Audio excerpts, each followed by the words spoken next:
ప్రతిపక్షమా లేదు బీజేపీ? ఏంటి మీ పరిస్థితి, కాంగ్రెస్ పరిస్థితి? కాంగ్రెస్ బీఆర్ఎస్తో కంపారిజన్ చేస్తే తోకా పార్టీ. పూర్తిగా కాంగ్రెస్ పని అయిపోయింది తెలంగాణలో, మేమే ప్రతిపక్షం, ఖచ్చితంగా రానున్నది కూడా మా ప్రభుత్వమే అని చెప్తా ఉన్నారు. బీజేపీ తెలంగాణ కోసం ఏం చేసింది? Point number 1. తెలంగాణకి ఏం డెవలప్మెంట్లో సపోర్ట్ చేసింది? Point number 2. రెచ్చగొట్టే అలావా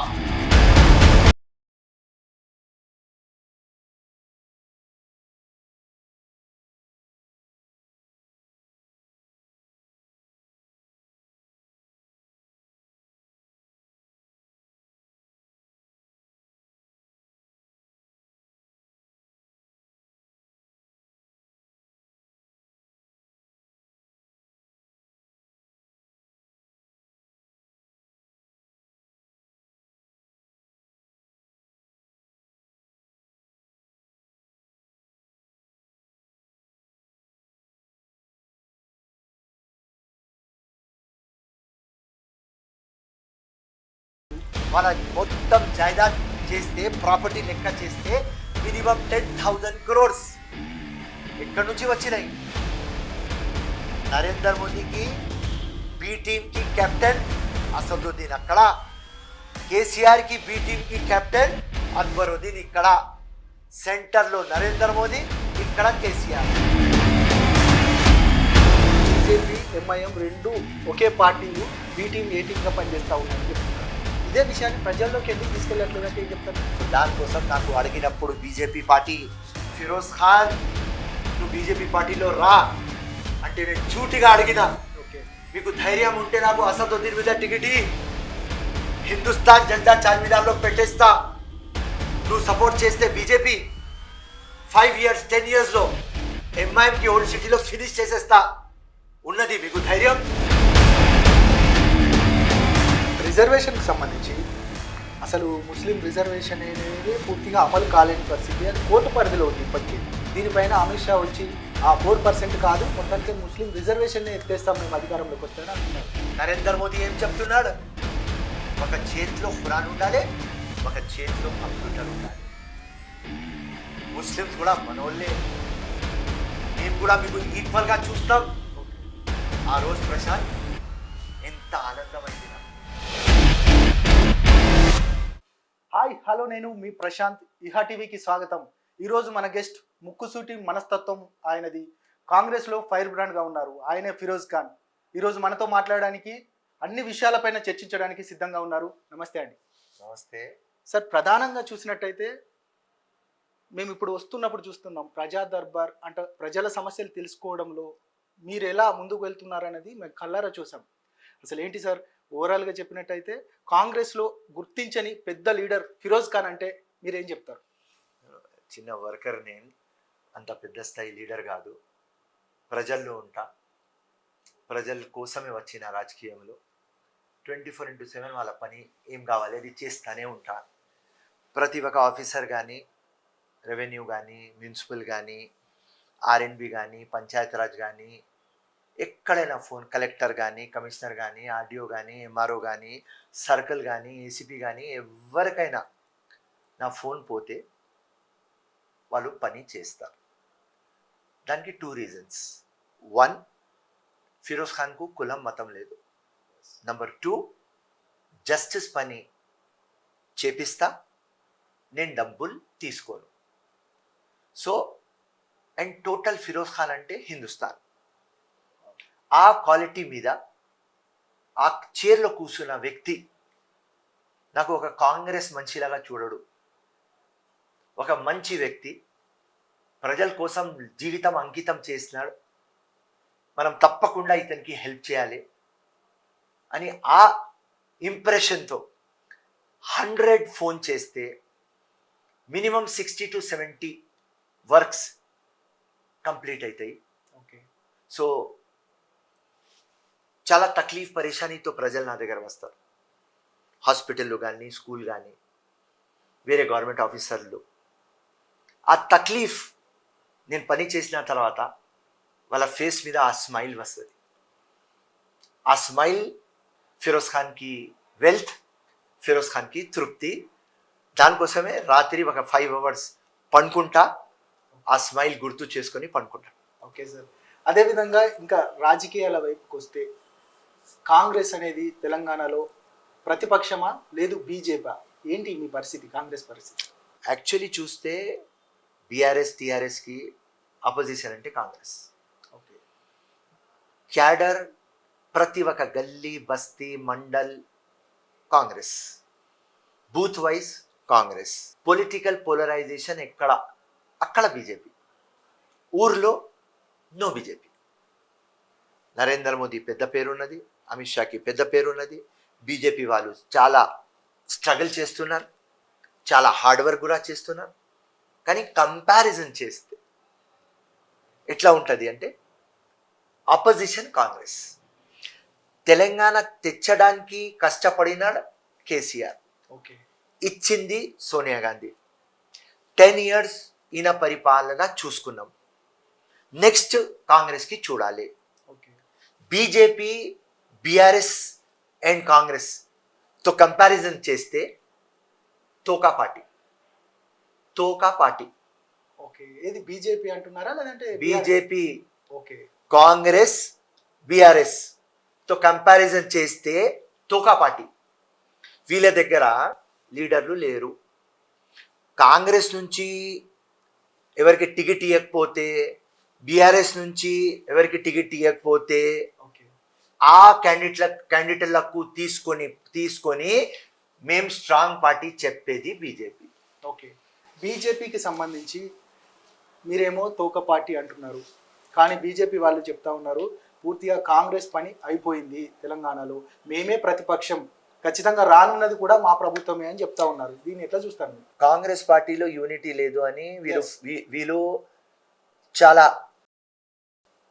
అగ్రెసివ్ మోడ్లో పోతున్నారు బీజేపీ వాళ్ళు. కానీ బీజేపీ తెలంగాణ కోసం ఏం చేసింది? పాయింట్ నెంబర్ 1, తెలంగాణకి ఏం డెవలప్మెంట్లో సపోర్ట్ చేసింది? పాయింట్ నెంబర్ 2, రెచ్చగొట్టే అలావా, పొలిటికల్ పోలరైజేషన్ అలావా ఏం బీజేపీ చేస్తుంది తెలంగాణకు చెప్పు మను. Simple logic. కాంగ్రెస్లో యూనిటీ లేదు, కాంగ్రెస్ ఫైటింగ్ అవుతుంది. సీనియర్లు జూనియర్లు, మైగ్రెంట్ ఒరిజినల్, పెద్ద చిన్న, దానికి అడ్వాంటేజ్ తీసుకొని మొత్తం మీడియా స్పేస్ బీజేపీ తీసుకుంటున్నది. కానీ ఇప్పుడు కాంగ్రెస్లో కోఆర్డినేషన్ అయింది, చిన్న ఉంటుంది. మేము మొత్తం డిసైడ్ అయిపోయినాం, మా దగ్గర యూనిటీ లేకపోతే అవతల వాడు అడ్వాంటేజ్ తీసుకుంటాడు. అండ్ 223 కాంగ్రెస్కి ఒక పెద్ద శత్రు ఎవరైనా ఉన్నారంటే అది బీఆర్ఎస్, కేసీఆర్. అతనికి ఢీ కొట్టాలి అంటే చాలా కష్టం. ఇక్కడ యునైటెడ్ ఉండి ప్రజల్లో పోయి అవగాహన చైతన్యం చేసి బీసీ, దళిత్, ఎస్టీ, మైనారిటీ, వేరే కాస్ట్ ఈక్వేషన్స్ ఎవరికి ఏం డెవలప్మెంట్ అయింది ఓకే. ఎక్స్ప్లెయిన్. ఇలా దళిత్ ఎంత పెద్ద డ్రామా. దళిత్ బంధు, సెక్రటరియట్ పేర్ బిఆర్ అంబేద్కర్, 125 feet స్టాచ్యూ. అన్ని అడ్వర్టైజ్మెంట్లు చూస్తే దళితుల గురించే వస్తుంది. రియాలిటీలో చూస్తే ముఖ్యమంత్రి చేస్తానే చేయలేదు, 3 ఎకరాలు ఇవ్వలేదు. అండ్ ఇప్పుడు దళిత్ బంధు 10 లక్షలు ఇస్తున్నాడని మొత్తం పబ్లిక్లో ఇంప్రెషన్ ఉన్నది. ఓకే. నాంపల్లి కాన్స్టిట్యుయెన్సీ ఇక్కడ 7,000 to 8,000 దళిత్ ఫ్యామిలీస్ ఉంటుంది. ఓకే. దళిత్ బంధు ఎంతమందికి వచ్చింది? 90. ఎవరికి వచ్చింది? ఎవరు ఎమ్మెల్యే తోకా ఉన్నాడు అతనికి వచ్చింది. పువరెస్ట్ అండ్ పువర్కి రాలేదు. ఇన్సాఫ్, జస్టిస్ దొరకలేదు. సో ఇట్లా వీళ్ళు డ్రామా. దాని తర్వాత ముస్లిమ్స్ ఏమి ఇచ్చినారు? ముస్లిమ్స్కి షాదీ ముబారక్ ఇచ్చినారు, రంజాన్ పండుగ అప్పుడు ఖజూర్ తినిపించినారు, ఇఫ్తార్ పార్టీ ఇచ్చినారు, కుర్తా పైజామా ఇచ్చినారు, చీర ఇచ్చినారు. మాకు 12% రిజర్వేషన్ ఇచ్చినారు, వక్ఫ్ బోర్డ్కి జ్యుడిషియరీ ఇచ్చినారు, డబుల్ బెడ్రూమ్లు ఇచ్చినారు, ఉద్యోగాలు ఇచ్చినారు, లోన్ కావాలి అంటే డబ్బులు ఇచ్చినా ఏం చేయలేదు. ఇట్లా మేం కాంగ్రెస్ యునైటెడ్ ఉన్న తర్వాత ఓకే. నల్గొండ దగ్గర నుంచి కరీంనగర్ దగ్గర నుంచి మహబూబ్ నగర్ అన్ని జగ పబ్లిక్కి ప్రశాంతంగా ఓకే. యునైటెడ్ ఉండి మీ బస్తీ డెవలప్ అయింది, మీ స్కూల్ డెవలప్ అయింది, మీ హాస్పిటల్ డెవలప్ అయింది, మీకు ఏదైనా ఉద్యోగం వచ్చింది, బిజినెస్ ఆపర్చునిటీ వచ్చింది, మీ పిల్లర్ ఫ్యూచర్ అయింది, సర్ప్లస్ స్టేట్ అప్పుల స్టేట్ అయింది, ఓకే. బంగారు తెలంగాణ చిప్ప తెలంగాణ అయింది. ఓకే. సింపుల్ పబ్లిక్కి ఎక్స్ప్లెయిన్. అన్ని ప్రాజెక్టుల దగ్గర నుంచి ఇరిగేషన్, ల్యాండ్, వేరే టెండర్స్ 1,00,000 కోట్లు సంపాదించుకున్నారు. ఆ చిన్న కేసులో కవిత ఇరికింది 100 కోట్ల కేసులో. ఆ పేపర్ లీక్లో కేటీఆర్ ఇరికినాడు 100 కోట్లు. కేసీఆర్కి పెద్ద బాధ ఉన్నది, 1,00,000 కోట్లు నేను సంపాదించిన, నేమో నా కూతురు పోయి 100 కోట్లు అటకాయించింది, నా కొడుకు అది పేపర్ లీక్లో డబ్బులు తీసుకున్నాడు. సో ఈ పబ్లిక్కి మొత్తం ఎక్స్ప్లెయిన్ చేస్తే ఓకే. అండ్ పైన నరేంద్ర మోదీ బీజేపీ, ఓకే. ఇక్కడ టీఆర్ఎస్ దగ్గర ప్రతి ఒక్క స్కీమ్లో స్కామ్ ఉన్నది. అక్కడ బీజేపీ మాటల్లో ప్రతి మాటల్లో ఉట్టి జుమ్లా డైలాగ్లు, సబ్కా సాత్, సబ్కా వికాస్, సబ్కా ప్రయాస్, సబ్కా విశ్వాస్ ఎక్కడున్నది? సో పబ్లిక్కి మంచిగా అర్థం చేపిస్తే 100% 23 డిసెంబర్ కాంగ్రెస్ ఎలక్షన్ గెలుస్తుంది. సార్ ఇప్పుడు మీరు పబ్లిక్లోకి తీసుకెళ్తే అని అన్నారు, తీసుకెళ్లడంలో పూర్తిగా మీరు ఫెయిల్ అయ్యారంటే ఖచ్చితంగా చెప్తున్నాను. దాదాపు పెద్ద పార్టీ, 130 సంవత్సరాల చరిత్ర గల పార్టీ కాంగ్రెస్ అనేది ఒక మహానుభావుడు చెప్తాడు, పూర్తిగా నిజం అనేది రోజు ప్రచారంలో లేకపోతే అబద్ధమే నిజం అవుతుంది అనేది. ఇదే నేపథ్యంలో మీరు 130 సంవత్సరాల చరిత్ర, మీరు చేసిన అభివృద్ధి పనులు ప్రజల్లోకి తీసుకెళ్లడంలో ఫెయిల్ అయ్యారంటే మీరు ఏం చెప్తారు? 100% ఫెయిల్ అవుతున్నాం, ఫెయిల్ కావద్దు, ఇదే డిసైడ్ అయినాం. అందరం కూర్చొని ఒకటే మాట అన్నాం, మన ఈగో ప్రాబ్లమ్స్ పక్క పెడదాం, మన మిస్అండర్స్టాండింగ్లు పక్క పెడదాం. వాళ్ళకు నువ్వు పెద్ద, నువ్వు చూసుకోవాలి, నీ గల్లీ, నీ బస్తీ, నీ ఇల్లు నువ్వు గెలిపియాలి అని జిమ్మేదారీ ఇచ్చేస్తే నేను నా రక్తంతో రాసేస్తా 65 సీట్స్ వస్తుంది. ఇలా సర్వే చేస్తే సర్వే ఏం చూపిస్తున్నది? కాంగ్రెస్కి 22 సీట్స్. ఇది 60 కావాలి. ఓకే. ఇది 60 కావాలి అంటే 33 డిస్ట్రిక్ట్స్లో 15 డిస్ట్రిక్ట్స్లో స్ట్రాంగ్ లీడర్స్ ఉన్నారు, కమిట్మెంట్తో ఉన్నారు, డబ్బులు ఉన్నాయి, పనులు ఉన్నాయి. అట్లాంటి లీడర్కి ఐడెంటిఫై చేసి వాళ్ళకు జిమ్మేదారీ ఇచ్చేస్తే 60 మ్యాజిక్ ఫిగర్ చాలా ఈజీ ప్రశాంత్. ఓకే. ఇది చేయాలి. ఇది ఒకవేళ చేయకపోతే నేను ఇక్కడ చెప్పేస్తున్నా, కాంగ్రెస్ పవర్లో రాదు, ఎంతైనా చేయని రాదు. ఓకే. అదేవిధంగా ఇప్పుడు బీఆర్ఎస్ని మీరు అంటున్నారు, కానీ బీజేపీని మీరు గతంలో నుంచి కూడా బీజేపీ ఏంటంటే బీజేపీకి అనుకూలంగా ఉన్న వారిపైనే ఈడీ రైడ్లు, అదేవిధంగా ఐడి రైట్లకు సంబంధించి జరగవు అనేది మీరు చాలా సందర్భాల్లో చెప్పారు. కానీ మరి ఎంఐఎంకు సంబంధించి ఎందుకు జరగట్లేదు? వారిపైన కూడా ఈడీ రైడ్లు, అదేవిధంగా ఐటీ రైడ్లు ఎందుకు జరగట్లేదు అంటే గుడ్ పాయింట్. ఫస్ట్ డే నుంచి ఫిరోజ్ ఖాన్ ఒకటే మాట అంటాడు, ఆ అసదుద్దీన్ ఒక లంగా ఫెల్లో, ఒక బ్రోకర్, వాడు బీజేపీకి బి టీం. పార్లమెంట్లో 543 ఎంపీస్లో అందరికంటే ఎక్కువ బీజేపీ, నరేంద్ర మోదీ, అమిత్ షాకు తిట్టే వ్యక్తి అసదుద్దీన్. కానీ పొలిటికల్ పోలరైజేషన్ చేస్తున్నారు. ప్రతి ఒక్క ఛానల్ బీజేపీది ఉన్నది, ప్రతి ఒక్క ఛానల్ అదానీ చేతిలో ఉన్నది.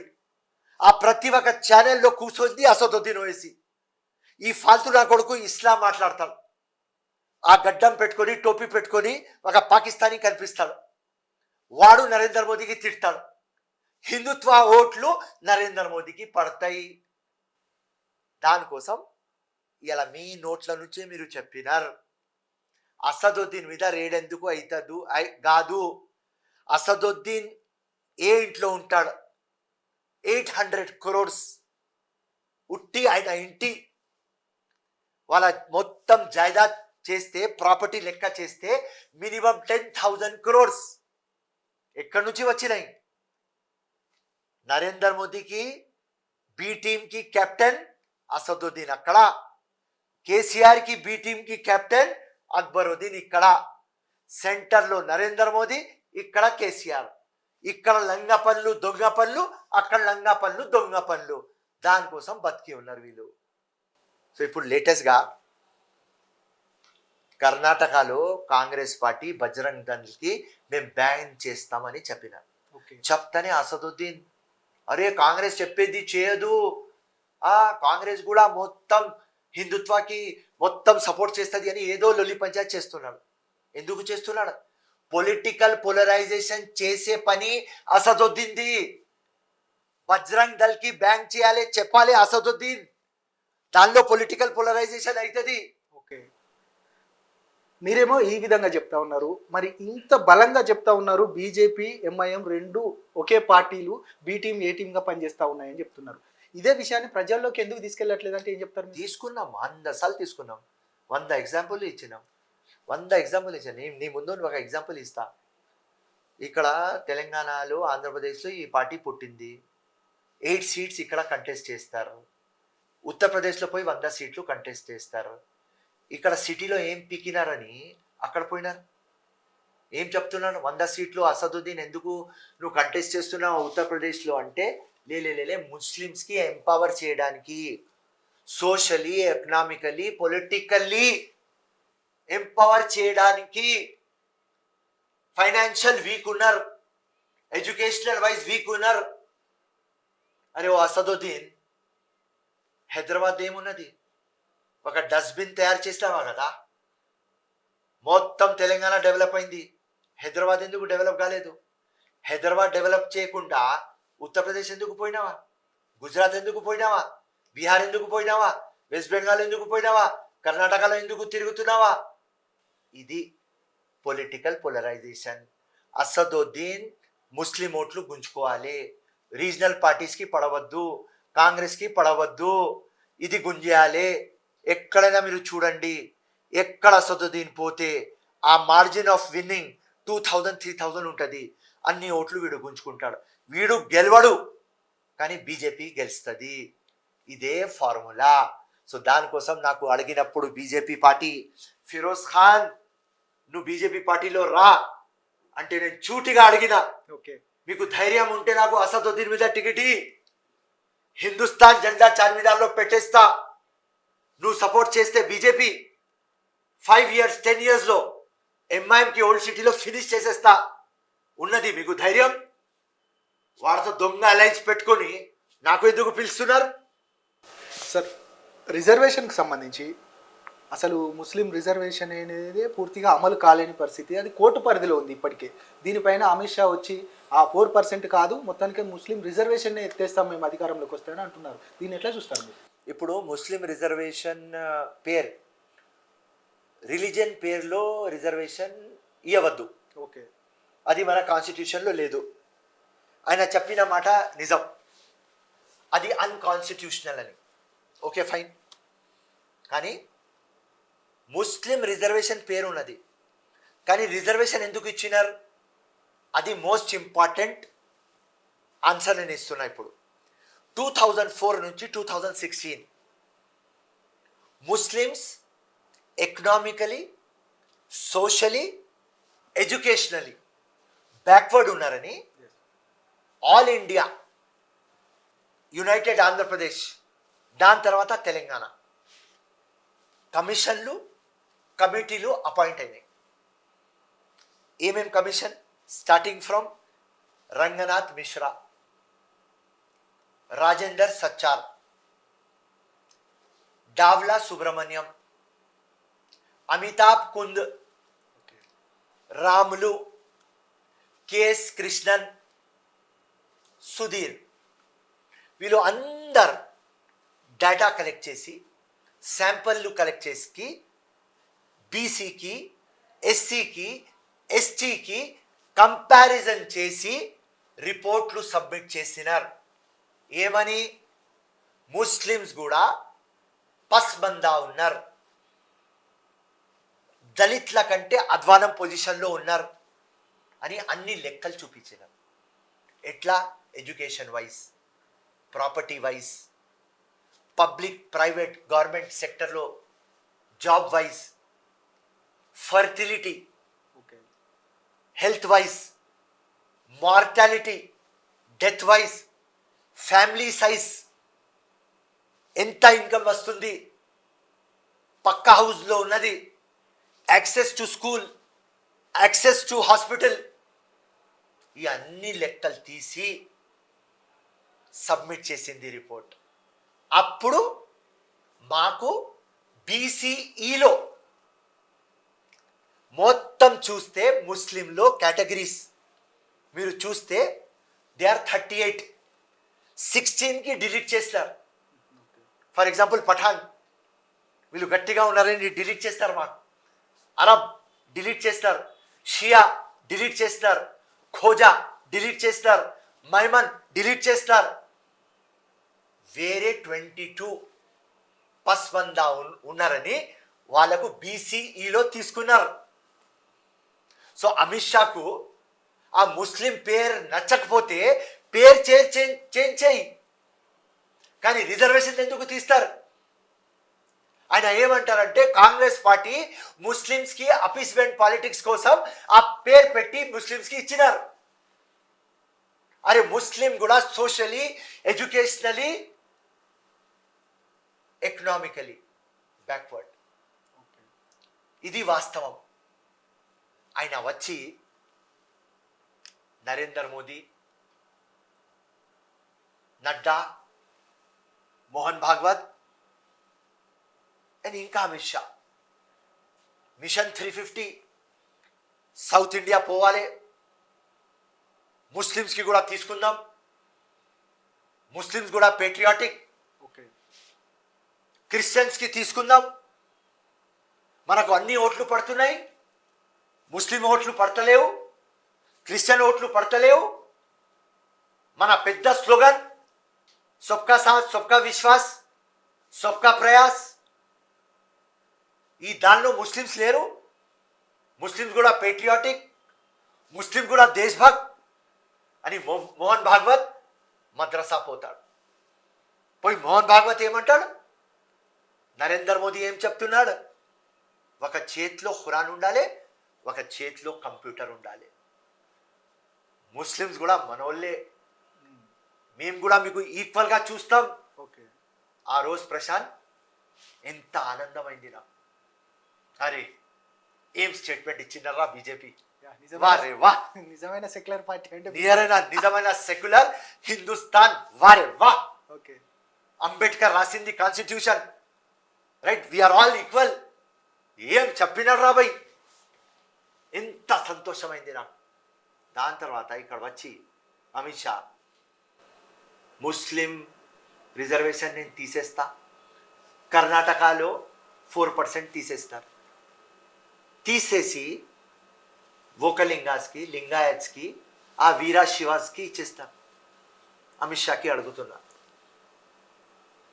ఒక ముస్లిం ఫ్యామిలీ ఉన్నది, దళిత్ ఫ్యామిలీ ఉన్నది, ఎస్టీ ఫ్యామిలీ ఉన్నది, బీసీ ఫ్యామిలీ ఉన్నది, అందరు ఆకలితో ఉన్నారు. వీళ్ళ చేతిలో ఒక పాల్ గ్లాస్ ఉన్నది, వీళ్ళ చేతిలో ఒక పాల్ గ్లాస్, ఇక్కడ ఒక పాల్ గ్లాస్, ఇక్కడ ఒక పాల్. నువ్వు ఇక్కడిది ముస్లిమ్స్ ఆకలితో ఉన్నారు, ఆ పాల్ గ్లాస్ తీసేసి నువ్వు ఎస్సీ, ఎస్టీ, బీసీలకు ఇస్తామంటే ఎక్కడ జస్టిస్ అన్నా? అమిత్ షా అంతా మేధావి. అరే ముస్లిం పేరు తీసేస్తా, వేరే పేరు పెడతా, కానీ మీకు రిజర్వేషన్ నేను ఇస్తా. ఆ దొంగ నా కొడుకు ఫాల్తూ కేసీఆర్ 12% చెప్పినాడు, అసదుద్దీన్ ఫాల్తూ నా కొడుకు 12% చెప్పినారు. మేము వస్తే 6% ఇస్తాం. వక్ఫ్ బోర్డ్కి జ్యుడిషియరీ పవర్ వీళ్ళు ఇవ్వలేదు, మేము వస్తే మీకు ఇప్పిస్తాం. ముస్లిం పస్మందా, ముస్లిం దేశభక్త్, మేం చేస్తాం మీకు మదత్. అరే అరే అరే అరే అరే అరే హంగామా. 48 lakh ముస్లిమ్స్ ఉంటారు తెలంగాణలో. ఓకే. వాస్తవంగా మనసు గెలవాలి, తెలంగాణలో మీరు రావాలి అంటే ఇట్లాంటి భాష మీరు మాట్లాడాలి. మళ్ళీ వచ్చి నువ్వు పాయిజన్ వేసేసినావా, మొత్తం రెచ్చగొట్టినవా, మళ్ళీ డివైడ్ అండ్ రూల్. ఇది ఏం అమిత్ షా, ఇది ఏం టోటల్ రాంగ్. సో అమిత్ షాకి రిక్వెస్ట్, నువ్వు పేరు చేంజ్ చేయి, రిజర్వేషన్ తీయవద్దు. నేను మళ్ళీ కూడా చెప్తున్నా, ఓకే. ఏమన్నాడు, పార్టీ పవర్లో వస్తే తీస్తా. అమిత్ షా ఎప్పుడు రావాలి, తెలంగాణలో బీజేపీ ఎప్పుడు రావాలి, వస్తే బీఆర్ఎస్ లేకుంటే కాంగ్రెస్. బీజేపీ తొక పార్టీ థర్డ్నే ఉంటుంది, ఓకే. అది నువ్వు మర్చిపో. కానీ నువ్వు ఇండియాకి యునైట్ చేయడానికి ఒక హోమ్ మినిస్టర్, గంగా జమునా తహజీబ్ మన ఇండియా, మన ముస్లిం పస్వందా ఉన్న తర్వాత, ముస్లిమ్స్ పరేషాన్ ఉన్న తర్వాత, అన్ని రిపోర్ట్లు వాళ్ళకు పస్వందా చూపించిన తర్వాత నువ్వు వచ్చి నేను తీసేస్తామంటే ఇది టోటల్ రాంగ్. ఓకే. 2004 నుంచి మాకు రిజర్వేషన్ దొరికింది. లక్షల మంది ఇంజనీర్ అయినారు, డాక్టర్లు అయినారు, అడ్వకేట్లు అయినారు, ఎంబీఏ చేసినారు, ఎంసీఏ చేసినారు, ఐఏఎస్ అయినారు, ఐపీఎస్ అయినారు, వాళ్ళకు అవకాశం దొరికింది. సో టోటల్ అమిత్ షా చెప్పింది టోటల్ రాంగ్. ముస్లిం రిజర్వేషన్ రైట్ అన్కాన్స్టిట్యూషనల్, కానీ ముస్లిమ్స్కి రిజర్వేషన్ తీస్తా అంటే ఎవరు ఒప్పుకోరు. సార్ ఎందుకు సార్ మొత్తానికి ఇప్పుడు సెక్రటరియట్ నిర్మాణం చేస్తే కూడా ఆ నిర్మాణంలో ముస్లిం మతానికి సంబంధించిన గుమ్మటాలు ఉన్నాయి, ముస్లిం మతానికి సంబంధించిన ఆ ఆకారాలన్నీ ముస్లిం మతానికి ప్రతిబింబిస్తున్నాయి, వాటిని మేము వచ్చడంతో మార్చేస్తామని కూడా బండి సంజయ్ చెప్తా ఉన్నాడు. ఎందుకు సార్ ఈ వ్యాఖ్యలను మీరు ఎట్లా చూస్తారు? అరే బండి సంజయ్ అన్న, నువ్వు మంచి వ్యక్తి రా భయ్, నువ్వు చాలా పేరు సంపాదించుకున్నావా, జబర్దస్త్ బీజేపీకి నడిపిస్తున్నావా, నేను నీకు కాంప్లిమెంట్ ఇస్తున్నా నీ ఛానల్ ముందు. కాంగ్రెస్ మంచి ఉన్న తర్వాత కూడా నీకు కాంప్లిమెంట్ ఇస్తున్నా నేను. ఈ మొత్తం రిలీజియస్ సీడ్సేరా అన్న బండి సంజయ్ అన్న, డెవలప్మెంట్ మీద మాట్లాడవు. ఎప్పుడు దాకా అదే భాగ్యలక్ష్మి, మస్జిద్, మందిర్, దర్గా, ఈ మాటల నుంచి బయట రావాలి అన్న. నీ నరేంద్ర మోదీ అక్కడ సూపర్ పవర్ చేద్దాం అంటున్నాడు, అమృత్ కాల్ అని చెప్తున్నాడు. ఈ మొత్తం డెవలప్మెంట్ ఇన్ఫ్రాస్ట్రక్చర్ మాటలు నరేంద్ర మోదీ మాట్లాడుతున్నారు. మీరు ఇక్కడ ప్రెసిడెంట్ ఉండి ఇది చిన్ని మాటలు మాట్లాడుతున్నారు. మా గల్లీ మల్లపల్లి కౌన్సిలర్ ఎట్లా మాట్లాడతారు, కార్పొరేటర్ ఎట్లా మాట్లాడతారు, నువ్వు అట్లా ప్రెసిడెంట్ అయ్యి మాట్లాడితే ఎట్లా అన్నా? డెవలప్మెంట్ మాట్లాడు, అప్పుడు నేను ఒప్పుకుంటా. ఆ డూమ్లు ఉన్నాయి, మస్జిద్లు తోస్తే ఇది దొరుకుతుంది, మందిర్లు తోస్తే ఇది దొరుకుతుంది, సర్జికల్ స్ట్రైక్ చేస్తే ఇది అవుతుంది, భాగ్యలక్ష్మి పేరు పెడతా. రే రే రే రే రే లేటెస్ట్గా రా, డెవలప్మెంట్ మీద రా, అప్పుడు పబ్లిక్ నీకు లైక్ చేస్తుంది, ఓట్లు వేస్తారు. ఈ ఫాల్తూ మాటల్లో బలం లేదు అన్న, ఏం బలం లేదు. ఓకే. ఒక విషయం, బీజేపీ బీఆర్ఎస్ విషయాన్ని పక్కన పెడితే కాంగ్రెస్లో అన్ని గొడవలు సద్దుమణిగినట్టేనా? అసలు ఏంటి మీ మధ్యలో ఉన్న వైరం? ఒకవైపు రేవంత్ రెడ్డి, మరొక వైపు బట్టి విక్రమార్క, వెంకటరెడ్డి, ఇట్లా ఎవరి గ్రూపులు వారిగా ఉన్నాయి అనేది స్పష్టంగా కనబడతా ఉంది. ఇవన్నిటిని ఎందుకంటే ఒక 6 నెలల్లోనే ఎలక్షన్ ఉంది, ఆ ఎలక్షన్కి సంబంధించి ఎట్లా ఉంది మీ పార్టీ పరిస్థితి, ఎట్లా ఉంది అంటే ఏం చెప్తారు మీరు? టోటల్ డిసైడ్ అయిపోయింది, ప్రియాంక గాంధీ వచ్చేస్తుంది 8th. దాని తర్వాత ప్రియాంక గాంధీ టోటల్ యాక్టివ్ ఉంటుంది. ఓకే. సో సింపుల్ ఫార్ములా, ప్రతి ఒక్క డిస్ట్రిక్ట్ జిమ్మేదారి వాళ్ళకు ఇచ్చేస్తున్నారు. ఓకే. ఢిల్లీ మానిటర్ చేస్తుంది, ఎవరి చేతిలో టికెట్ ఉండదు, ఎవరు బెస్ట్ పర్సన్, ఎవరు వినబుల్ అతనికి సీట్ వస్తుంది. సో 100% కాంగ్రెస్ పూర్తి క్యాడర్కి, లోవర్ క్యాడర్ నుంచి హైయెస్ట్ అర్థమైపోయింది. యునైటెడ్ కాకపోతే మన story finish, right? Okay. So అందరికీ అర్థమైంది. ఫస్ట్ గేదా తీసుకురావాలి, దాని తర్వాత నెయ్యి కోసం కొట్లాడాలి. ఫస్ట్ బిర్యానీ రెడీ కావాలి, దాని తర్వాత ఫైట్ చేద్దాం. ఓకే. ఈ మొత్తం మా సీనియర్లకు వచ్చింది, వాళ్ళకు కూడా ఏం వేరే పరిష్కారం లేదు, వేరే ఆల్టర్నేటివ్ లేదు. యునైటెడ్ పోతేనే మేము బతుకుతాం, ఓకే. ఇట్లా ఇడ్చేస్తే కాదు. రేవంత్ రెడ్డి వాళ్ళ టీంతో పని చేస్తున్నాడు, బట్టి అయినా పని చేస్తున్నారు. కోమటిరెడ్డి స్టార్ క్యాంపెయినర్, ఆయన తిరగాలి. ఉత్తమ్ కుమార్ రెడ్డి నల్గొండలో రాత్రి పగలు తిరుగుతున్నాడు. ఓకే. జగ్గారెడ్డి అక్కడ చేస్తున్నాడు, జీవన్ రెడ్డి సాబ్ అక్కడ చేస్తున్నారు. హనుమంతరావు గారు ఈ వయస్సులు కూడా ఎంత ఉన్న తర్వాత కూడా 24/7 పని చేస్తున్నారు. So simple coordination. ఈ కోఆర్డినేషన్ వచ్చింది మాణిక్యం ఠాకరే వచ్చినప్పటి నుంచి కొద్దిగా మొత్తం మార్పు వచ్చింది. అండ్ మెయిన్ చీజ్ రియలైజేషన్ వచ్చింది. మనం ఫైట్ చేస్తే స్టోరీ ఫినిష్. కాంగ్రెస్ ఎప్పుడు హిస్టరీలో పోతే మన ఫైట్లోనే మనం ఓడిపోయినాం. సో దానికోసం నేను లాస్ట్ 1 వీక్ ముందు గాంధీ భవన్లో స్పీచ్లో చెప్పిన, ఇమీడియట్గా టికెట్ డిక్లేర్ చేయి. రోడ్ మీద వెళ్ళిపోతారు, బూత్ కమిటీ వేసుకుంటారు, ఎవరు సెకండ్ క్యాండిడేట్ ఉన్నారు, ఆయన ఎమ్మెల్యే గెలిస్తే ఎమ్మెల్సీ ఇప్పియండి, ఎవరు థర్డ్ క్యాండిడేట్ ఉంటుంది, గవర్నమెంట్ వస్తే డైరెక్టర్షిప్, చైర్మన్షిప్, వేరే వాళ్ళు 4th 5th 6th వాళ్ళకు బిజినెస్లో ఆపర్చునిటీ. ఇట్లా యునైటెడ్గా చేస్తే యాంటీ ఇన్కంబెన్సీ ఉన్నది. గవర్నమెంట్ చెప్పింది అమలు కాలేదు, పబ్లిక్ దగ్గర పోవాలి. రాత్రి సార్ ఈ విషయం పక్కన పెడితే టీఆర్ఎస్కు ఓటు వేయద్దు అని అంటే కాంగ్రెస్ దగ్గర ఉన్న అస్త్రాలు ఏంటి? అసలు కాంగ్రెస్కే ఓటేయాలంటే మీరేం చెప్తారు? ఎందుకు ఓటేయాలి? Only 1 point. 9 years of TRS rule చూస్తారు. ఓకే. బంగారు తెలంగాణ కాలేదు, వాళ్ళ ఫ్యామిలీ బంగారు అయింది. సో ఎవరైనా డెవలప్ అయినారంటే ఉట్టి KCR plus team. Telangana develop కాలేదు, అన్ని దానిలో వీళ్ళకే వాటా వచ్చింది, ఓకే, ప్రజలకి రాలేదు. నేను ఖుల్లా మీకు ఇప్పుడు ఎక్స్ప్లెయిన్ చేసిన. నేను ఒక సెక్యులర్ ముస్లిం, కానీ ఇప్పుడు నా ముస్లిం కమిటీ గురించి చెప్పిన. ఏం వచ్చింది? 12% ఉన్నాం, 48 lakhs పాపులేషన్. 2014 మా ముస్లిమ్స్ అందరు టీఆర్ఎస్కి ఓటు వేసినారు. 2018 మొత్తం టీఆర్ఎస్కి ఓట్లు వేసినారు. ఏం వచ్చింది మా కమ్యూనిటీకి? సింపుల్.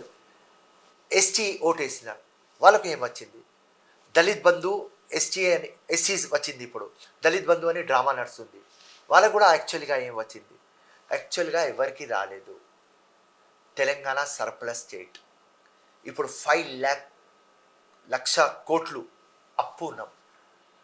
వీళ్ళు కోటీశ్వర్లు అయినారు, పబ్లిక్ అట్లనే గరీబ్ ఉన్నది. లేబర్ డెవలప్ కాలేదు, బీపీఎల్ లోవర్ మిడిల్ క్లాస్ కాలేదు, లోవర్ మిడిల్ క్లాస్ కాలేదు. రిచ్ అయిపోయినారు. ఎవరి దగ్గర 100 కోట్లు ఉన్నాయి వాడు 1000 కోట్లు అయినాయి, 1000 కోట్లు వాడు 10,000 కోట్లు అయినాయి. కానీ ఎవరి దగ్గర 500 ఉన్నది అది 1000 రూపాయలు కాలేదు. ఇది వాస్తవం. కేజీ నుండి పీజీ చెప్తారు, పోయి నాకు చూపియండి ఎక్కడ కేజీ నుండి పీజీ. హాస్టళ్ళు చూపియండి, నాకు ఇన్ఫ్రాస్ట్రక్చర్ చూపియండి. ఇక్కడనే పక్కనే వెళ్ళిపోదాం, నీలఫర్ హాస్పిటల్. కొద్దిగా ముందుకి పోతే మెటర్నిటీ హాస్పిటల్, కొద్దిగా అక్కడ పోతే ఉస్మానియా హాస్పిటల్. చూపి నాకు డెవలప్మెంట్. ఫిరోజ్ ఖాన్ ఇది డెవలప్మెంట్. నేను మాట్లాడను, మళ్ళీ నాకు చెప్పు కదా. నేను టీఆర్ఎస్ వాళ్ళకు అడుగుతున్నాను కదా, బీఆర్ఎస్ వాళ్ళకు, రైట్? నేను ఏదైనా ఛాలెంజ్ చేస్తే ఇప్పుడు దాకా నా ఛాలెంజ్ అగ్రి ఎందుకు గారు? అరే మీరు డెవలప్మెంట్ చేయలేదు, రబాయ్ ఉట్టి మాటలు మాట్లాడేది. దోమ కంట్రోల్లో లేదు, కుక్క కంట్రోల్లో లేదు. 2 hours వాన పడితే మొత్తం సిటీ మునిగిపోతుంది. సమ్మర్లోనే ఇది ప్రాబ్లం. వచ్చే రైనీ సీజన్లో ఏం పీక్తారు? కేటీఆర్ మస్తు మాట్లాడతాడు అక్కడ కూర్చొని, మొత్తం ఆ గచ్చిబౌలి హైటెక్ సిటీ అది చూపిస్తారు. అరే సిటీ హైదరాబాద్ చూపి, డైలెస్ చేస్తా, ఇస్తాంబుల్ చేస్తా, సింగపూర్ చేస్తా. అరే అన్న ఎంత పెద్దగా మాటలు మాట్లాడినారు, ఏం చేసినారు? వాస్తవం.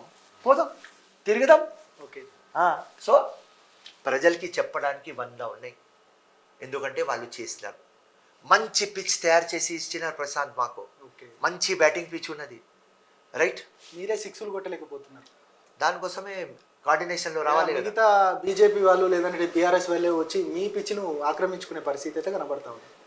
నేను మళ్ళీ చెప్తున్నా కదా, ఈ కోఆర్డినేషన్ కంటిన్యూ కాకపోతే 100% ఆల్టర్నేటివ్ బీజేపీ అవుతుంది. ఓకే, బీఆర్ఎస్ గెలుస్తుంది. ఇప్పుడు మీరు బీ టీమ్ ఏ టీమ్ అంటున్నప్పుడు వాళ్ళ మధ్యలో కోఆర్డినేషన్ ఉంటుంది కదా, మరి వాళ్ళే గెలవడానికి ఎవరెవరు B team? Asaduddin. Okay, Asaduddin బీజేపీకి బీ టీమ్. ఓకే. అక్బరుద్దీన్ వాళ్ళ చిన్న తమ్ముడు టీఆర్ఎస్కి బీఆర్ఎస్కి బీ టీమ్. ఇప్పుడు కేసీఆర్, నరేంద్ర మోదీ ఖతర్నాక్ ఫైటింగ్ అయిపోయింది. ఓకే. ఆ, మధ్యలో వైరం ఉందంటారా? కాంప్రమైజ్ కాదు ఇప్పుడు. ఓకే. ఎందుకంటే కేసీఆర్ ఫస్ట్ 2014లో ప్రధానమంత్రి అయిన తర్వాత పోయి కేసీఆర్ మాట్లాడుకున్నాడు. ఏమని, నువ్వు ఏదైనా చేస్తే నేను సపోర్ట్ చేస్తా, కానీ నువ్వు తెలంగాణ చూడవద్దు. మోదీ అన్నాడు ఎస్, ప్రతి బిల్ కానీ, ప్రెసిడెంట్ కానీ, త్రిబుల్ తలాక్ కానీ, ఏదైనా బిల్ కానీ, జిఎస్టీ కానీ, అన్ని బిల్లకు సపోర్ట్ చేస్తున్నాడు మా కేసీఆర్. దాని తర్వాత మెల్లగా నరేంద్ర మోదీ, అమిత్ షా. ఆ అలావుద్దీన్ ఖిల్జీ పద్మావతి మూవీ చూసినావా? అలావుద్దీన్ ఖిల్జీ పద్మావతికి చూస్తాడు చూడు. కేసీఆర్ పద్మావతి తెలంగాణ, బీజేపీకి చూడవద్దు అని చెప్పినాడు. చూసినాడు, కొట్లాట స్టార్ట్ అయింది. సో ఫస్ట్ పాము ఇంకా ముంగుస్ ఫైట్ అయింది, ఇప్పుడు 2 పాముల fight. So TRS BJP compromise కాదు. ఒకవేళ ఎలక్షన్స్కి వెళ్తే మీ సీనియర్లంతా బీఆర్ఎస్ తోటి వెళ్ళాలి, వాళ్ళతో సన్నిహితంగానే వండుకుంటూ ఎలక్షన్స్కి వెళ్తే బాగుంటుంది అనేది మాత్రం మీ దాంట్లో చర్చ జరుగుతూ ఉంది. నిజంగా వెళ్తే ఎలక్షన్లో కాంగ్రెస్ పూర్తిగా బీఆర్ఎస్తో కలిసి వెళ్ళే అవకాశం ఉందంటారా? No MLA elections next impossible. Okay. దాని తర్వాత వైడర్ నేషనల్ లెవెల్లో సెక్యులర్ పార్టీస్ యునైట్ అయ్యి బీజేపీకి అపోజిషన్ తయారైదామని అందరూ డిసైడ్ చేస్తే వేరే లెక్క. అది MP 224, 223 December 1st week decide చేశారు. ఎమ్మెల్యే అంటే సాధారణ ఎన్నికల్లో ఎమ్మెల్యేకి సంబంధించిన ఎన్నికలు జరుగుతున్నప్పుడు మాత్రం మేము ఒంటరిగానే పోతాము, ఎంపీ ఎలక్షన్స్ మాత్రం కాంగ్రెస్ బీఆర్ఎస్ కలిసిపోతాయని డిక్లేర్ చేశారు. No I'm telling you the equation. Telangana MLA ఎలక్షన్స్లో impossible, compromise, no alliance. Okay. దాని తర్వాత బీజేపీ స్ట్రాంగెస్ట్ ఫోర్స్. ఇవాళ కూడా బీజేపీ సర్వే వస్తుంటే 224లో మళ్ళీ నరేంద్ర మోదీ ప్రధానమంత్రి చూపిస్తున్నది. ప్రధానమంత్రి తీయాలి అంటే మొత్తం రీజనల్ పార్టీలు విత్ కాంగ్రెస్ కంబైన్ కాంబినేషన్లో పోవాలి. ఇప్పుడు నరేంద్ర మోదీ ఒక ఏనుగు తయారైపోయినాడు. నేషనల్ జాగ్రఫీ చూసినామాను, ఏనుగుకి సంపాలి అంటే 20-30 పులిలు వస్తాయి. సో ఆ 20-30 పులిలు జమ కావాలి. ఆ జమ అయితే ఏం స్లోగన్తో పోతారు, సెక్యులరిజంకి కాపాడాలి అంటే మేము యునైటెడ్ కావాలి, దీనికోసం ఈ ఏనుగుకి సంపాలి. అది డిసైడ్ అయితే కాంప్రమైజ్, అది డిసైడ్ కాకపోతే no compromise. So MLA election no compromise, MP election possible. ఒకవేళ కాంగ్రెస్ బీఆర్ఎస్ కలిసి వెళ్ళే ఆలోచన ఉంటే ఫిరోజ్ ఖాన్ పరిస్థితి ఏంటి? నాంపల్లిలో ఒకవైపు ఎంఐఎం, అదేవిధంగా బీఆర్ఎస్, ఇదంతా అలయన్స్ లా వెళ్తున్న పరిస్థితి. అప్పుడు ఫిరోజ్ ఖాన్ పరిస్థితి ఏంటి? గతంలో కూడా మీరు విను తమ్ముడు, ఫస్ట్ ఎమ్మెల్యే ఎలక్షన్లో కాంప్రమైజ్ కాదు అని చెప్తున్నా. నీ క్వశ్చన్కి కూడా సమాధానం ఇచ్చేదానికి నాకు చాలా ధైర్యం ఉన్నది. నువ్వు అంటున్నావా అది కాదు, నువ్వు అంటున్నావా అయితే ఫిరోజ్ ఖాన్ బీజేపీ నుంచి టికెట్ తీసుకువస్తాడు. ఏం నా ప్రజలు ఉన్నారు కదా. అదే చర్చ జరుగుతా ఉంది సార్. అసలు ఫిరోజ్ ఖాన్ బీజేపీ లేదు బీఆర్ఎస్ నుండి పోటీ చేయబోతున్నారు అనేది ఒక చర్చ జరుగుతా ఉంది. నిజమేనా? విను, అందరు పార్టీలు పిలుస్తున్నారు రా భయ్ నాకు, కానీ నాకు కాంగ్రెస్కి దగ్గర ఉండాలి. కాంగ్రెస్ ఇంత నాకు ఫ్రీడమ్ ఇచ్చింది, కాంగ్రెస్ ఇంత నాకు బాగా చూసుకుంటుంది. నేను ఇంత గట్టిగా మాట్లాడిన తర్వాత కూడా ఒక్క సీనియర్ లీడర్ కూడా ఫోన్ చేసి నాకు ఫిరోజ్ నువ్వు ఇట్లా మాట్లాడకు అని చెప్పరు. ఎప్పుడైనా కలిస్తే ఏం మాట్లాడతారా భయ్, వాస్తవం మాట్లాడతావా రా భయ్, గట్టిగా మాట్లాడుతున్నావా, గ్రేట్ ఫెల్లోరా అని నాకు ఆశీర్వాదం ఇస్తారు. ఇట్లాంటి పార్టీ నాకు దొరకదు. సో కాంగ్రెస్తో నాకు లవ్, కాంగ్రెస్లోనే ఉంటా. కానీ నువ్వు చెప్పిన క్వశ్చన్కి వేరే వాడు ఉంటే డిప్లొమాట్ ఆన్సర్ ఇస్తారు. ఫిరోజ్ ఖాన్కి డిప్లొమసీ రాదు, స్ట్రేట్ ఇస్తాను. గట్టి బాల్ వేస్తే 6 కొడతా, నువ్వు గట్టి బాల్ వేసినావా ఎమ్మెల్యేలో కాంప్రమైజ్ అయితే ఏం చేస్తా అంటే బీజేపీకి పోయి తీసుకువస్తా, లేకుంటే ఇండిపెండెంట్ కంటెస్ట్ చేస్తా. ఎప్పుడు 50,000 ఓట్లు వచ్చినాయి, నా ముఖం చూసుకొని వచ్చినాయి కదా, పొగరు లేదు, పని చేస్తాం కదా. 2009, 14, 18, 19 పని చేస్తాం కదా. 24/7 పబ్లిక్లోనే ఉంటా కదా. నువ్వు స్టార్టింగ్ వచ్చినప్పుడే అడిగినావా మొత్తం దర్బార్ ఉంటుంది ఫిరోజ్ ఖాన్? ఎస్, ఈ ఆఫీస్ 2007లో ఓపెన్ చేసిన, ఇలా 223 సండే కూడా పని చేసిన, రంజాన్ ఈద్ పని చేసిన, బక్రీద్ పని చేసిన, బర్త్డే నాడు పని చేసిన, వెడ్డింగ్ యానివర్సరీ నాడు పని చేసిన, అన్ని డే పని చేసిన, మళ్ళీ కష్టాల్లో దుఃఖాల్లో సుఖాల్లో ఫిరోజ్ ఖాన్ ఎప్పుడు ఉంటారు. So what is Nampally? ఏదైనా టికెట్ ఎక్కడి నుంచే కంటెస్ట్ చేస్తా. What is the problem? ఇంకొక ఆలోచన వచ్చింది సార్, ఏంటంటే నాంపల్లి నుంచే పోటీ చేస్తారా, కొంత ఏంటంటే బోధన్ లాంటి ప్రాంతాల నుంచి పోటీ చేయబోతున్నారు అనేది కొంత చర్చ మాత్రం జరుగుతూ ఉంది. కాంగ్రెస్ పార్టీకి చెప్పిన రాహుల్ గాంధీ భారత్ జోడో యాత్రలు వస్తే పబ్లిక్ ఫిరోజ్ ఖాన్ అని ఒర్లుతుంటే రాహుల్ గాంధీ నాకు అడిగినారు, ఇంత కష్టపడిన తర్వాత ఎందుకు ఓడిపోయినా అంటే ఆయనకు నేనేం చెప్పినా అంటే బోకస్ ఓట్లు రాహుల్ గాంధీ గారు అన్న. దాని తర్వాత సుప్రభాత్ హోటల్లో నేను చాయ్ తాగాలి అని నాంపల్లిలో ఆగితే లోపల నేనే ఉన్నా, నేనే గ్లాస్లో రాహుల్ గాంధీకి చాయ్ ఇచ్చిన. దాని తర్వాత రాహుల్ గాంధీ బిస్కెట్ అడిగినారు, అక్కడ బిస్కెట్ లేదు, మొత్తం ఇడ్లీ షాప్, అది ఇడ్లీ వడ ఉన్నది. ఓర్లీ ఒక బిస్కెట్ ప్యాకెట్ తెప్పించి రాహుల్ గాంధీకి ఇచ్చిన. చేసి చెప్పిన, సార్ నాంపల్లి అన్ఫేర్ పిచ్, ఇక్కడ బోకస్ ఓట్లు ఉన్నాయి, మన సిస్టంలో లూప్ హోల్స్ ఉన్నాయి, ఆధార్ కార్డ్కి ఎలక్ట్రల్ రోల్తో లింక్ అయింది కానీ మ్యాండటరీ కాలేదు, వాలంటరీ అయింది, ఫేస్ రికగ్నైజేషన్ లేదు, బయోమెట్రిక్ లేదు, ఇక్కడ మొత్తం ఈ వీళ్ళు తుర్కోలు వచ్చి బుర్ఖా పెట్టుకొని ఆఫియా సఫియా ఓట్లు వేస్తుంది, మన సిస్టంలో లేదు, నాకు ఫేర్ పిచ్ ఇవ్వండి. సో అప్పుడు నాకు రాహుల్ గాంధీ అన్నారు, ఫేర్ పిచ్ ఏం కావాలి? నేను అన్నా, నాకు అంబర్పేటి, ముషిరాబాది, జుబ్లీల్సి, హైదరాబాది, మహబూబ్ నగరి, నిజామాబాది ఫేర్ పిచ్చి 10-15,000తో గెలిచి రాహుల్ గాంధీ నీకు గిఫ్ట్ ఇస్తా అన్న. ఫేర్ పిచ్చి. ఎప్పుడు 5,000-6,000తో ఓడిపోతున్నా. ఎందుకు ఓడిపోతున్నా? లంగా పిచ్, ఇది దొంగ పిచ్. మంచి బ్యాట్స్మెన్ నేను, క్రిస్ గెల్స్ లాగా ఫ్రంట్ ఫుట్ పోయి స్టేడియం బయట కొడతా, డివిలియర్స్ లాగా వెనక సిక్సర్ కొట్టేస్తా. కానీ సుర్సుర్ బత్తి వస్తే ఏం చేయాలి? సుర్సుర్ బస్తీ వస్తుంది, బోల్డ్ అవుతున్నా, లేకుంటే leg before the wicket. So fair pitch ఇస్తానని మా రాహుల్ గాంధీ ప్రామిస్ చేస్తున్నారు. కర్ణాటక ఎలక్షన్ తర్వాత నాకు రామన్నాడు, పోతా, ఫేర్ పిచ్ తీసుకువస్తా, గెలుస్తా. ఫేర్ పిచ్ అంటే ఏదైనా అడిగినా కదా, అంబర్పేట్, ముషిరాబాద్, ఖైరతాబాద్, జూబ్లీ హిల్స్, మహబూబ్ నగర్, నిజామాబాద్, లేకుంటే ఆయన ఇష్టం, బోకస్ ఓట్లు ఉండవద్దు. నాకు ఒక చిన్న డౌట్ వచ్చింది సార్, ఏంటంటే మీరు ఇప్పుడు కాంగ్రెస్లో ఉండి మీ వ్యక్తిగతంగానే ఇంత హెల్ప్ చేస్తూ ఉన్నారు కదా, నిజంగా అధికారంలో ఉన్న పార్టీలోకి వెళ్తే ఇంకా ప్రజలకు ఇంకా ఎక్కువ సేవ చేయడానికి ఆస్కారం ఉంటుంది కదా. మా అధికారంలో బీఆర్ఎస్లో పోవాలి అంటే అక్కడ ఒక తోకా ఉన్నాడు, ఒక బ్రోకర్ ఉన్నాడు, అసదుద్దీన్ వైసీ. అసదుద్దీన్కి నాకు పడదు, వాడు ఏదైనా చేస్తాడు. కేసీఆర్ పోయి కాలు మోపుతాడు, అదితో ఎవ్రీడే మోపుతాడు, కానీ పబ్లిక్లో మోపుతాడు ఫిరోజ్ ఖాన్కి టికెట్ ఇవ్వద్దు అని. సో కేసీఆర్ ఇవ్వడు నాకు టికెట్. సో అక్కడ నచ్చదు, సెట్ కాదు. ఓకే సార్, ఒక విషయం పక్కన పెడితే ఆంధ్రప్రదేశ్ రాజకీయాలకు సంబంధించి పూర్తిగా మీకు జేసీ కుటుంబంతో చాలా సన్నిహితంగా ఉంటారు. అదేవిధంగా పిఆర్పి నుంచి కూడా పోటీ చేసిన పరిస్థితి కనబడింది. అసలు పవన్ కళ్యాణ్కి మీకు అంటే ఆ ఎలక్షన్లో మీరు చాలా దగ్గరగా ఉన్నారు. అసలు పవన్ కళ్యాణ్ వ్యవహార శైలి ఎట్లా ఉంటుందంటే ఏం చెప్తారు sir? Pawan Kalyan great fellow. Pawan కళ్యాణ్కి సమాజం కోసం చేయాలి అని ఉన్నది తప్పన. కానీ పవన్ కళ్యాణ్ ఎక్కడ ఫెయిల్ అవుతున్నారంటే పవన్ కళ్యాణ్ దగ్గర బూత్ కమిటీలు లేవు, ఆర్గనైజేషన్ లేదు. ఆయన ఒక యాక్టర్ లాగా వస్తాడు, ఏదో కామెంటరీ ఇచ్చేసి వెళ్ళిపోతాడు, పబ్లిక్ కూడా వెళ్ళిపోతుంది. అట్లా చేయవద్దు, ఆర్గనైజేషన్ ఉండాలి. ఏ రోజు బూత్ కమిటీలు ఉంటే, ఆర్గనైజేషన్ స్ట్రాంగ్ ఉంటే పవన్ కళ్యాణ్ గెలుస్తాడు, లేకుంటే పవన్ కళ్యాణ్ గెలవడు. పవన్ కళ్యాణ్ గ్రేట్ ఫెలో, కానీ బూత్ కమిటీ ఉండాలి.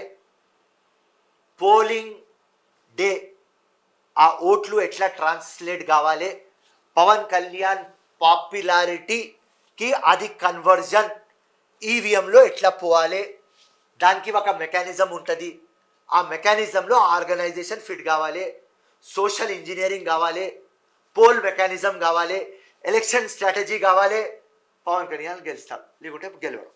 ఎట్లా ఉంటాయి సార్ ఏపీ రాజకీయాలకు సంబంధించి చంద్రబాబు జగన్ వ్యవహార శైలీలు? అసలు ఎందుకంటే మీకు ఆంధ్రప్రదేశ్ రాజకీయాలపైన చాలా ఎక్కువ పట్టు కూడా ఉంది, ఎందుకంటే పిఆర్పి నుంచి పోటీ చేశారు కాబట్టి. ఎట్లా ఉంటుంది ఆ రాజకీయ పరిస్థితులు, ఎట్లా ఉంటాయి అక్కడ? జగన్ దగ్గర డబ్బులు ఉన్నాయి, ఆంధ్రప్రదేశ్ దగ్గర డబ్బులు లేవు. చంద్రబాబు దగ్గర ఓకే, జగన్ దగ్గర డబ్బులు ఉన్నాయి, ఆంధ్రప్రదేశ్లో డబ్బులు లేవు. Okay okay. తెలంగాణ ఇట్లా surplus state, Andhra Pradesh weak state. కానీ జగన్ దగ్గర డబ్బులు ఉన్నాయి. చంద్రబాబు దగ్గర కూడా డబ్బులు ఉన్నాయి, కానీ కొంత డబ్బులే ఉన్నాయి. ఇప్పుడు ఓట్లు 2,000, 3,000, 4,000, 5,000 ఉన్నది. చంద్రబాబు దగ్గర 500 రూపీస్, 1,000 రూపీస్ ఇవ్వడానికి డబ్బులు ఉన్నాయి. జగన్ దగ్గర 5,000 ఇవ్వడానికి డబ్బులు ఉన్నాయి. సో చంద్రబాబు నాయుడు పవన్ కళ్యాణ్ కాంబినేషన్లో చంద్రబాబు దిమాగ్ నడిపియాలి, పవన్ కళ్యాణ్ డబ్బులు ఇవ్వాలి. ఇస్తే జగన్కి ఢీ కొడతారు. పవన్ కళ్యాణ్ డబ్బులు ఇవ్వకపోతే చంద్రబాబు నాయుడు ఏం చేయలేడు. ఇట్లాంటి సిచ్యువేషన్లో మళ్ళీ జగన్ పవర్లో వస్తాడు. ఇది నా ఫ్యూచర్, ఇది నా ప్రిడిక్షన్, ఇది నా స్టోరీ. Right sir. ఇంకొకటి, దేశవ్యాప్తంగా మేము ఖచ్చితంగా ఎన్నికలలోకి దేశవ్యాప్తంగా మేము పోటీ చేస్తాము. రానున్నది బీఆర్ఎస్ఏ దేశంలో ప్రధానమంత్రి కేసీఆర్ అవుతారు అంటున్నారు. అదేవిధంగా మహారాష్ట్రలో కూడా పూర్తిగా వాళ్ళకు ఆ ఎన్నికలకు సంబంధించి సన్నద్ధం చేసుకుంటున్నారు. నాయకులు కూడా వచ్చి వాళ్ళ దగ్గర జాయిన్ అవుతా ఉన్నారు. అసలు బీఆర్ఎస్ పార్టీ పరిస్థితి ఎట్లా ఉండబోతుంది ఈ దేశంలో? తెలంగాణలో బీఆర్ఎస్ స్ట్రాంగ్, తెలంగాణ ఎడ్సేసి అన్ని జగ వీక్. ఓకే, పెద్ద డ్రామా నడుస్తుంది. నేను కూడా తిరగాలి, తిరిగితే నెక్స్ట్ టైం మొత్తం రీజనల్ పార్టీలో నా హవా ఉంటుంది. ఆంధ్రప్రదేశ్ ఉన్నది, ఒక సీట్లో డిపాజిట్ రాదు. కర్ణాటక ఉన్నది, ఒక సీట్ గెలవరు. మహారాష్ట్ర ఉన్నది, ఒక సీట్ గెలవరు. ఛత్తీస్గఢ్ ఉన్నది, ఒక సీటు గెలవరు. ఇక్కడనే గెలవకపోతే ఉత్తరప్రదేశ్లో, వెస్ట్ బెంగాల్లో, ఢిల్లీలో ఎట్లా గెలుస్తారు? ఇప్పుడు అందరు ముఖ్యమంత్రులకు పిలిపించుకొని మొత్తం బహిరంగ సభ ఖమ్మంలో ఇచ్చినాడు. అరవింద్ కేజ్రీవాల్ వచ్చి చెప్తాడు, మా ఢిల్లీ నుంచి నువ్వు కంటెస్ట్ చేయి. అఖిలేష్ యాదవ్ చెప్తాడు, నా ఉత్తరప్రదేశ్ నుంచి కంటెస్ట్ చేయి. ఎట్లా? కాదు కదా, నాట్ పాసిబుల్. సో కేసీఆర్ ఒక పెద్ద డ్రామా.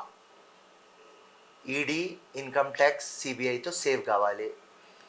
1,00,000 కోట్లు ఉన్నాయి, 1,00,000 కోట్లు సేవ్ కావాలి అంటే నరేంద్ర మోదీకి తీయాలి. ఈ regional party Alibaba 40 store team నుంచి మనం గవర్నమెంట్లో రావాలి. నా పిల్లలకి కవిత సేవ్ కావాలి. కవిత ఇరికింది 100 కోట్ల స్కామ్లో, వచ్చింది 15 crores. ఇంత చిన్న డబ్బుల్లో ఇరికింది అని కేసీఆర్ ఏడుస్తున్నాడు. 1,00,000 కోట్లు సంపాదించుకొని నీ కోసం పెట్టినా కదా, 15 crores ఎందుకు తీసుకున్నావా పిచ్చి అని తిడుతున్నాడు. ఈ మొత్తం తెలంగాణ పబ్లిక్ సర్వీస్ కమిషన్ లోపల పోతే ఆ డబ్బులు కేటీఆర్కి వచ్చింది. వాడు 100 కోట్లు తీసుకున్నాడు, చిన్న దానిలో ఇరికినాడు, పట్టుకున్నారు. బీజేపీ వస్తే సర్వనాశం చేసేస్తుంది. సో ఫ్యామిలీకి సపోర్ట్, ఫ్యామిలీకి ప్రొటెక్ట్ చేయడానికి బీఆర్ఎస్ డ్రామా. లేకుంటే బీఆర్ఎస్ అండా, ఒక్క సీట్ కూడా గెలవరు. తెలంగాణ బయట 1 సీట్ కూడా గెలవరు. తెలంగాణలో స్ట్రాంగ్, అది కూడా చెప్పేస్తున్నా. సో ఈ పరిస్థితి బీఆర్ఎస్ది. షర్మిల పార్టీ, అదేవిధంగా ఆర్ఎస్ ప్రవీణ్ కుమార్ పార్టీ, అసలు ఆ పార్టీలకు సంబంధించి పూర్తిగా కాంగ్రెస్ తోటే వెళ్ళే ఆలోచనలు ఉన్నాయంటూ కూడా కొంత చర్చ జరుగుతూ ఉంది రాజకీయ విశ్లేషకుల్లో. నిజంగా మీ పార్టీ తోటి ఆర్ఎస్ ప్రవీణ్ కుమార్ కింద వచ్చే ఛాన్స్ ఉందంటారా? Sharmila spoil sport. Okay, Sharmila great personality. నేను కాంప్లిమెంట్ కూడా ఇచ్చిన షర్మిలకి. ఆ రోజు ప్రగతి భవన్ పోతుంటే ఆ కార్, ఫార్చునర్ కార్ ఇట్లా నడిపిస్తుంటే రాణి ఝాన్సీబాయి, రజియా సుల్తాన్ అని ఇచ్చిన కాంప్లిమెంట్. డేరింగ్ పర్సనాలిటీ, గ్రేట్ మహిళ, రెస్పెక్ట్ చేస్తా.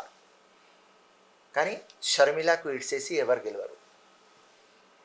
సో ఒక ఎమ్మెల్యే గెలుస్తారు, ప్రవీణ్ కుమార్, గ్రేట్ ఫిల్. ఆయన ఒక సీట్ ఇడ్సేసి ఎవరు గెలవరు. దళిత్లకు పార్టీ పెట్టినాడని కేసీఆర్ ఫినిష్ చేయడానికి దళిత్ బంధు డ్రామా చేసినారు. హుజూర్ నగర్ ఈటెల రాజేందర్ ఒక డ్రామా, ప్రవీణ్ కుమార్కి ఫినిష్ చేయడానికి కొత్త డ్రామా. సెక్రటరియట్ పేర్ 125 feet finish story. Praveen Kumar story finish, only 1. Sharmila 1-1తో ఏమవుతుంది? అవసరం లేదు. Congress single, united 65 government form అవుతుంది. ఓకే, చివరగా మీ పార్టీకి సంబంధించి మీ పార్టీ అధ్యక్షుడిపైనే ఆరోపణలు చేశారు. దాదాపు ఏదైతే మునుగోడు ఎలక్షన్స్కి 25 కోట్ల రూపాయలు కేసీఆర్ మీ పార్టీకి ఇచ్చారు, రేవంత్ రెడ్డి తీసుకున్నారు అనేది ఒక ఈటల రాజేందర్ మాత్రం ఒక ప్రధానమైన ఆరోపణ చేశారు. దీనికి సంబంధించి మీరేం చెప్తారు? సింపుల్. నెంబర్ 1 పాయింట్, 6 months తర్వాత మీకు ఎందుకు ఇది గుర్తు వచ్చింది? Point number 1. Number 2, PCC president అంటే equivalent to chief minister. Okay, 250 crores 500 crores తీసుకున్నారంటే ఏదో ఉంటుంది. 25 crores ఎందుకు తీసుకుంటారు? నంబర్ 3 పాయింట్, మొయినాబాద్లో ఆ రోహిత్ రెడ్డి వాళ్ళు డ్రామా చేసి బీజేపీ వాళ్ళు బిఎల్ సంతోష్, అమిత్ షా మా ఎమ్మెల్యేస్కి కొనడానికి ఆ ఫాల్తునా కొడుకులకు పంపించినారని మొత్తం పెద్ద డ్రామా తీసుకోపోయి యాంటీ కరప్షన్ కోర్టులో పెట్టినారు. అప్పుడు ఒక్కటే మాట బీజేపీ, ఒక్కటే దానిలో అందరు ఒకటే చెప్పినారు, 100 రూపాయలు దొరకలేదు, యాంటీ కరప్షన్ కేసు ఎట్లా అవుతుంది, ఇది మొత్తం లంగా కేస్. సో 25 crores రేవంత్ రెడ్డికి ఇచ్చినాడు, 100 రూపాయలు కూడా ప్రూఫ్ నువ్వు ఇవ్వలేదు. సో ఉట్టి రేవంత్ రెడ్డి చరిష్మా, కాంగ్రెస్ భయం టార్నిష్ చేయాలి, ఈటెల న్యూస్లో ఉండాలి. ఎందుకంటే ఈటెల పాపం ఇలా డిప్రెషన్లో ఉన్నాడు. బండి సంజయ్ ఈటెల కంటే చాలా జూనియర్, కార్పొరేటర్ నుంచి ఎంపీ గెలిచినాడు, ఎంపీ గెలిచిన తర్వాత హంగామా చేసేస్తున్నాడు, రైట్. ఈటెల మొత్తం నేను పార్టీ ప్రెసిడెంట్ కావాలి అని ఆయనకు కోరిక. నేను 7 times ఎమ్మెల్యే, మినిస్టర్ చేసిన, సీనియర్ మోస్ట్, కేసీఆర్కి రైట్ హ్యాండ్, అతనికి ఢీ కొట్టి నేను బయట వచ్చినా నేను రావాలి. ఒక యంగ్స్టర్ బండి సంజయ్ డ్రామా చేస్తున్నాడు. అమిత్ షా పరేడ్ గ్రౌండ్లో మీటింగ్ అయితే మొత్తం బండి సంజయ్కి నరేంద్ర మోదీ వా వా వా. ఇక్కడ మొన్న జైలుకి పోయి వచ్చిన తర్వాత ప్లేన్ నుంచి దిగితే ఇట్లా ఇట్లా పెట్టండి నరేంద్ర మోదీ వా బండి సంజయ్, వా బండి సంజయ్. అంటే ఈటెల రాజేందర్ ఫుల్ డిప్రెషన్. అరే నాకు ఏం దొరకలేదు రాబాయి, ఏదో న్యూస్లో ఉండాలి. రేవంత్ రెడ్డి మీద అలిగేషన్, క్లియర్ కట్ డిప్రెషన్. తీసుకుంటారు రాబాయ్, కాబోయే ముఖ్యమంత్రి 25 కోట్లు తీసుకుంటారు రాబాయ్. ఈటెలన్నా నువ్వు కూడా ఇల్జాం వేస్తే పెద్ద ఇల్జాం వేయాలి. ఎవరైనా ఈటెల రాజేందర్ 25 crores ఇస్తారంటే ఎవరైనా నమ్ముతారు? సో రేవంత్ రెడ్డి 25 crores తీసుకుంటే ఎట్లా నమ్ముతారన్న? సో రేట్ కూడా ఎక్కువ ఉండాలి, ప్రూఫ్ కూడా ఉండాలి. సో డిప్రెషన్ అన్న, పాపం ఈటెలన్న డిప్రెషన్. ఓకే సార్, చివరి క్వశ్చన్ సార్. రాజకీయాలలోకి అంటే ప్రత్యక్షంగా మీరు రాజకీయాల్లో ఉన్నారు, రాజకీయాలకు సంబంధించి మీరు అసలు ఎందుకు వచ్చాను ఈ రాజకీయాలకని ఎప్పుడైనా ఫీల్ అయిన సందర్భం ఉందా? లేదు రాజకీయాలకు వచ్చిన తర్వాత కూడా పూర్తిగా నేను మంచిగా రాజకీయాలకు వచ్చాను, ప్రజలకు సేవ చేయాలనే ఫీలింగ్, అంటే మీరు అత్యంత బాధపడ్డ సందర్భం ఏంది, అత్యంత సంతోషంగా ఉన్న రోజు ఏంది అంటే మీరు ఏం చెప్తారు? 2009, 2014, 2018 3 times ఎమ్మెల్యే ఓడిపోయిన తర్వాత చాలా గట్టిగా ఉన్న బయట వచ్చిన అందరు ఏడుస్తున్నారు. ఎందుకు ఏడుస్తున్నారా అంటే మీరు ఎమ్మెల్యే కాలేదు, మా ఫ్యూచర్ స్పాయిల్ అయింది, మా బతుకు బాగు చేస్తారని మీ మీద టోటల్ నమ్మకం పెట్టినారని అందరు ఏడుస్తున్నారు. ఆ రోజు బాధ అయింది. బోకసోట్లు ఉన్నాయని బాధ అయింది. ఫేర్ ఫ్రీ ట్రాన్స్పరెంట్ ఎలక్షన్ అని పెద్దగా మాట్లాడతారు, కానీ ఫేర్ ఫ్రీ ట్రాన్స్పరెంట్ ఎలక్షన్ లేదు. మొత్తం దొంగ ఓట్లు ఉన్నది, మొత్తం డబ్బులు ఉన్నాయి, మొత్తం మందు ఉన్నది, మొత్తం లంగా ఐటమ్లు ఉన్నాయి అని బాధ అయింది. కానీ దాని తర్వాత విప్లవం తీసుకురావాలి, మార్పు తీసుకురావాలి అని బలం వచ్చింది. పబ్లిక్కి పవర్ లేకుండా 2007 నుంచి నా దగ్గర పవర్ లేదు, కానీ 16-17 years నుంచి ఈ ఆఫీస్కి వస్తున్నా, అందరిది పని చేస్తా. సో నేర్చుకున్న ఒకటి, డెమోక్రసీలో ఇండియాలో గెలిస్తే చాలా ఉన్నాయి, కానీ ఓడిపోతే కూడా నీ దగ్గర పట్టుదల ఉంటే, నీ దగ్గర కమిట్మెంట్ ఉంటే పబ్లిక్ పనులు చేయవచ్చు. సో ఒక గ్లాడియేటర్ లాగా, ఒక స్పాటికస్ లాగా ఫైట్ నాది నడుస్తుంది. దానిలో నాకు చాలా తృప్తి ఉన్నది, చాలా బలం ఉన్నది అండ్ చాలా నమ్మకం ఉన్నది. ఎందుకంటే నేను పాజిటివ్ పర్సన్, రైట్. మార్పు వస్తుంది, చేంజ్ ఇస్ ఇన్ఎవిటబుల్, తప్పకుండా వస్తుంది. అండ్ ఆ మార్పు నేను తీసుకువస్తా. నేను విక్టరీ కోసం రాలేదు, నేను హిస్టరీ కోసం వచ్చిన. సచ్చే ముందు హిస్టరీ చేస్తా, సస్తా. Right sir, thank you. Thank you. జీవితంలో కన్ఫామ్గా మీరు, ఎందుకంటే ప్రజా జీవితంలో ఉన్నారు, ప్రజల కోసం నిరంతరం చేసేవారు, ఖచ్చితంగా మీరు అనుకున్న లక్ష్యాలు సాధించాలని కూడా మేము కూడా కోరుకుంటున్నాము. Thank you sir. Thank you so much. జై హింద్, జై కాంగ్రెస్. Thank you. రానున్న రోజులలో కాంగ్రెస్ మరింత పటిష్టంగా ఉంటుంది. అదేవిధంగా మా మధ్యలో వర్గ విభేదాలు కూడా ఏమీ లేవు, మేమందరం కలిసి కట్టుగానే ఉంటామంటూ కూడా ఆయన చెప్తా ఉన్నాడు. కాంగ్రెస్ అనేది తెలంగాణలో ప్రతిపక్షమా లేదు బీజేపీ? ఏంటి మీ పరిస్థితి, కాంగ్రెస్ పరిస్థితి? కాంగ్రెస్, బీఆర్ఎస్ తో కంపారిజన్ చేస్తే తోకా పార్టీ. పూర్తిగా కాంగ్రెస్ పని అయిపోయింది తెలంగాణలో, మేమే ప్రతిపక్షం, ఖచ్చితంగా రానున్నది కూడా మా ప్రభుత్వమే అని చెప్తా ఉన్నారు. బీజేపీ తెలంగాణ కోసం ఏం చేసింది? Point number 1. తెలంగాణకి ఏం డెవలప్మెంట్లో సపోర్ట్ చేసింది? Point number 2. రెచ్చగొట్టే అలావా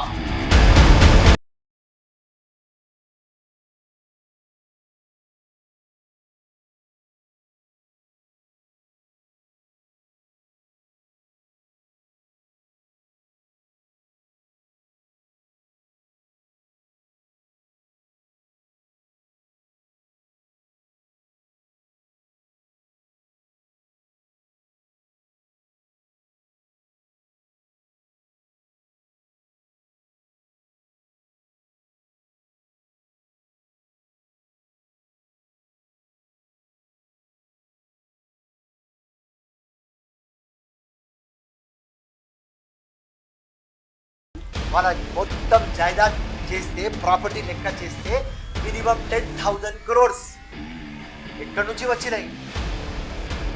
నరేందర్ మోదీకి బి టీమ్కి కెప్టెన్ అసదుద్దీన్ అక్కడ, కేసీఆర్కి బి టీమ్కి కెప్టెన్ అక్బరుద్దీన్ ఇక్కడ, సెంటర్లో నరేందర్ మోదీ, ఇక్కడ కేసీఆర్.